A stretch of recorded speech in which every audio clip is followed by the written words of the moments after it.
Coucou ma douceur, merci d'être là encore et de nous regarder. Merci pour toutes les personnes qui sont abonnées à notre chaîne. Et puis aujourd'hui, on revient avec une nouvelle recette de salade russe. Bien sûr, véganisée. Et voilà, je pense que ça va vous plaire. En tout cas, nous, on se régale. Elle est très facile à faire. Bon, il y a pas mal de découpage à faire, mais elle est très facile à faire. J'ai même réussi à remplacer la viande ou le poisson qu'on peut mettre dedans. Et ça va être aussi une recette qui est dans notre nouvel e-book, si jamais. Quand il sera sorti, on mettra le lien sous la vidéo. Avant de vous laisser avec la recette, venez nous rejoindre sur Facebook. Il y a le groupe Facile d'être végétalienne, où on peut vraiment être beaucoup plus proche, vous pouvez poster aussi vous-même vos recettes, je peux vous donner plus de conseils proches. Sinon, il y a aussi la page Facile d'être végétalienne, il y a aussi Instagram, Eden Vegan Yoga, je crois que c'était ça. Et voilà, il y a plein d'endroits où on peut être en contact. Et puis, je vous fais de gros bisous, je vous laisse avec la recette. Et nous allons commencer par mettre dans de l'eau bouillante 2 carottes.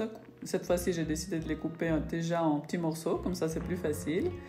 Et j'ai mis aussi séparément des pommes de terre aussi, découpées en petits morceaux. Donc on va laisser cuire. Et pendant ce temps-là, ou après, on va couper en petits morceaux des cornichons délicieux. Ça peut être aussi un très bon snack, quelque chose à grignoter en fait entre les repas, je trouve. Tous ces petits légumes. Et on va couper le plus petit possible. Ensuite, on va rajouter un oignon rouge, coupé aussi en petits morceaux. Et ici, je coupe avec mon grand couteau que j'aime bien. J'ai vu couper avec ces grands couteaux en fait une coréenne, Mami Tang, qui fait aussi des recettes.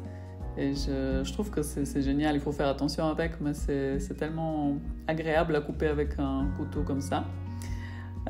Ici, on va mettre aussi des petits pois. 150 grammes, j'ai pris, je crois que c'était la moitié de la boîte. Et c'est de nouveau, je dis, tous des légumes que vous pouvez prendre pour remplir votre assiette, la moitié de votre assiette avec des légumes comme ça, qui sont légers en calories et qui vous remplissent bien. Ici, on va mettre aussi du tofu.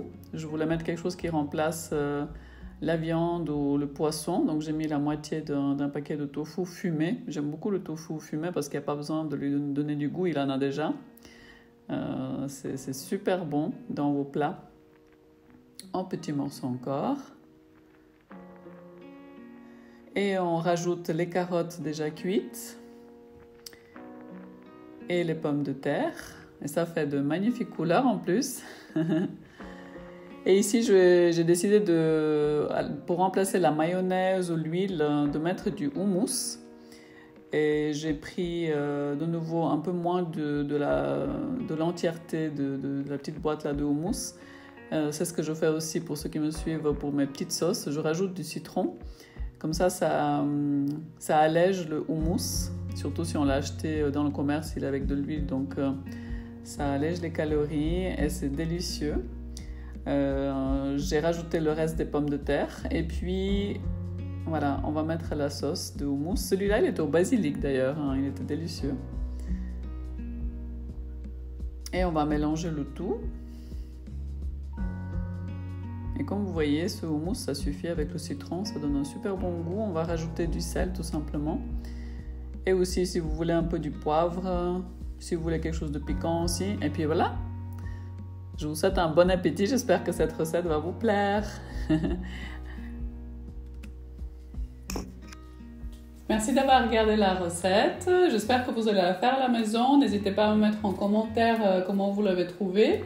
Voilà, vous pouvez même manger la salade russe en restant végétalien, vegan, comme vous voulez. Moi, avant de finir cette vidéo, j'avais envie aussi de vous tirer, c'est pas vraiment une carte, mais une citation des Buddha Doodles. C'est quelqu'un, en fait, c'est une dame qui fait sur Instagram de magnifiques dessins. Je ne sais pas si on voit comme ça. Mais ici, j'ai ouvert sur une page qui dit, je vous traduis, en fait, la compassion est toujours là pour vous. Elle attend d'être réveillée. Ça veut dire, le message que je voulais vous donner, c'est vraiment soyons beaucoup plus doux avec nous-mêmes, beaucoup plus compatissants. Traitons-nous avec beaucoup plus de tendresse, de douceur. Voilà, c'est la compassion envers soi-même déjà. C'est très important. Et quoi qu'on fasse, quoi qu'on ait comme choix, etc., quand on revient dessus, ne regrettons rien. Soyons doux et sachons que tout ce qu'on choisit, tout ce qu'on fait, c'est le meilleur de nous-mêmes sur le moment avec ce qu'on connaît. Donc c'est pour ça, il ne faut pas qu'on se juge, il faut qu'on soit vraiment très très doux avec nous-mêmes et bien sûr apprendre de nos expériences. Il n'y a pas d'erreur pour moi, il n'y a que des expériences, comme on disait avec ma douce sœur Eva et dans nos vidéos. Et voilà, donc compassion, douceur s'il vous plaît, essayez aujourd'hui ou cette semaine de mettre ça dans votre vie, ça vous fera du bien. Voilà, moi je vous remercie déjà. Je vous fais de gros bisous, merci d'avoir été là et puis je vous dis à la prochaine. Ciao ciao.